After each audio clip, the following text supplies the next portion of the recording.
You all need to tell your state legislators to get some balls. You got to tell them that they've got to, I'm sorry, they didn't know what they were doing. The voters, when's the last time you saw a referendum go down by 80%? They didn't know what they were voting on. We've got the same response. I get emotional on this. That was freshman Congresswoman Debbie Dingell at the Mackinac Policy Conference, blasting our state's leaders for failing to fix our roads. The representative went on to say the U.S. needs to fix its roads and infrastructure if it does not want to become a third world country. Congresswoman Dingell joins us now from Washington, D.C. Thank you so very much. Before we get everything else out of the way here, we got to get this elephant in the room out of the way. The language used on stage got some reaction from the people there. It wasn't exactly congressional language, but you weren't exactly in Congress either. Well, the truth of the matter is I'm me, and sometimes I just say things bluntly. I've said to people that I work with, I'm not going to use political language. I'm going to tell you how I feel, and that day I just said what I felt. I mean, the reality is we do need to fix our roads. The ballot proposal did not just fix our roads. It was a confusing, complicated ballot proposal.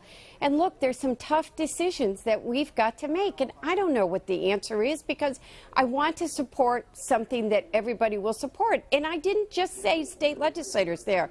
The federal, we have a responsibility at the federal level, too. The Federal Highway Trust Fund, we just renewed it for 2 more months. We've got to come up with the answers. And we've got to find the common ground so that we're doing a long-term fix. Yeah, Congresswoman, you talked about that. It is 2 months, you said, the extension. But what is it going to take to get the long-term fix on the federal level? Because we're not there yet. We're not there. So that's why I want to be really clear. I take as much responsibility and know that I've got to work with my colleagues to find that answer. There was a letter that went earlier this year that, quite frankly, was never shown, or I would have been a signature on it, that has more than 300 signatures bipartisanly saying we need a long-term fix. We need 6 years. We need that stability. So, there are a number of proposals that people are talking about, the president's talked about, and we need to be doing this anyway, getting rid of the waste and fraud that's in the federal government. There are proposals that looking at repatriation so that people who have put their American corporations that have put their money overseas, having them bring it back home and get taxed at a lower tax rate.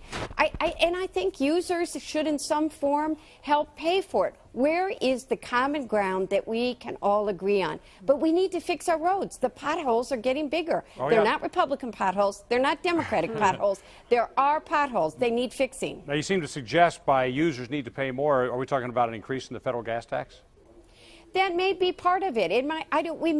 How do people that are on the roads pay for it? But how do you make sure that everybody that's using them is paying it and you don't put an unfair burden or a regressive tax on some people? So we've got to look at everything. And I think one of the reasons people are, nobody wants to talk about increasing taxes. So what is the answer? We got to work together. It is why it's such a complicated issue. Congresswoman Debbie Dingell, thank you for your time this afternoon.